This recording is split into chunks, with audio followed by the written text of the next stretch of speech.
Oh my God, this is gorgeous. I mean, not only the beauty, but how it survived 300 years. And I said, you know what? I'm going to have a collection better than this someday.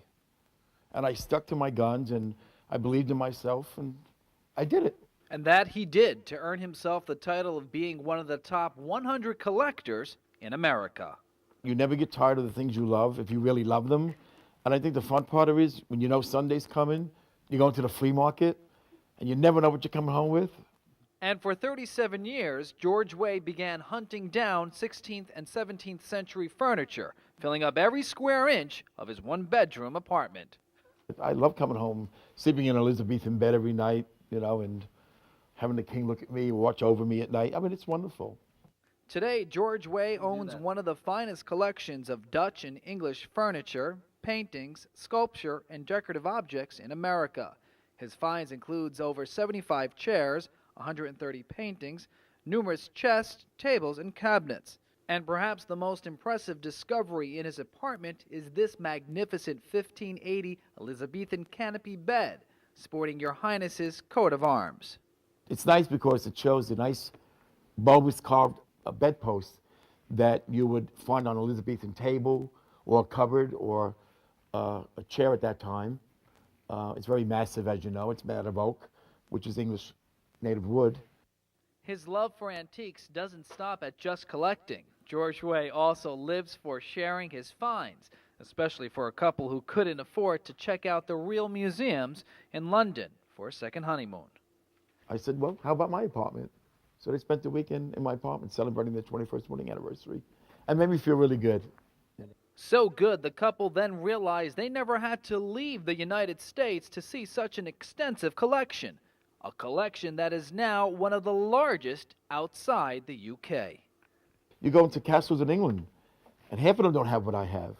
I mean, a lot of things have been sold over the years to pay taxes. If you inherit an estate, well, they got to make a choice. Either the art goes or the furniture goes. And that's how things years ago came to America. They go up for auction. That's how George Way got a lot of his goodies. He calls himself an average man with a dream, who as a young boy was only 15 years old when his road to success began, after discovering a carved chair in the basement of a church. Well, my first piece was a chair that I found in the basement of a church. And I started going to the Metropolitan Museum of Art, researching it. And I started crawling under furniture in the Pilgrim Room. And I wanted to learn how things were put together, types of woods that we used. And I just fell in love with the 17th century. And I don't know, I just figured I'm going to search New York City, Christopher, Bleecker Street, that had millions of antique shops. And dealers then didn't really know what they had, maybe because it wasn't the roadshow then. But I just kept finding things that were labeled 19th century, and I knew they were 17th century. And my first chest of drawers from the 1600s, which is behind me, came from the restaurant, the Horn of Plenty, on Bleecker Street. They were moving to another location, and I got it for $400. So that was my first real period piece of furniture. So what do you do with one of the largest collections of 16th and 17th century treasures? I would hate to see me die one day, and the collection goes up for auction, and everything was picked with love, caring, and everything is special in this collection. And if it's just sold, there's nothing to it. Then my life meant nothing. My life has more meaning when other people get pleasure out of it. He's not your typical collector for one simple reason. Also, a lot of collectors are very private. I have never been that way. They're there to be enjoyed. They're there to be shared. People think they're going to take it with them. Who are you fooling? No, share it. Let other people learn from it. And that's exactly what George Way is doing, lending his prized possession to Snug Harbor for what the Cultural Center is calling a once-in-a-lifetime exhibit. And for the first time in a long time, this jam-packed apartment will now be empty. Trouble is, when the exhibit goes up, I have to empty a lot of these things. I don't know where they're going to go, but, I have no problem. On the floor on a mattress, believe it or not, for 6 months. But I don't mind. I don't mind the inconvenience. To me, it's not an inconvenience. Snug Harbor is being very good to me. I mean, how many people would give me a 6-month exhibit if they didn't believe in my dream or didn't think it was worth showing to the public? So I'm really grateful to them. What are you going to do with this collection? I'm hoping that one day I could have a museum on Staten Island where everybody could enjoy it and share it and learn from it, from what I've learned, where children could get, they could get involved with drawing and acquiring an eye for art like I have.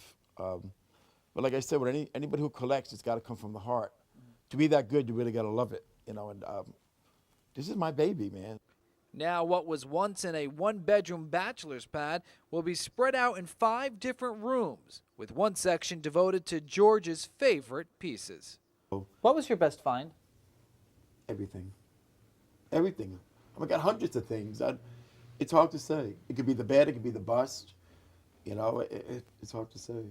And your piece that's closest to your heart? Oh, God.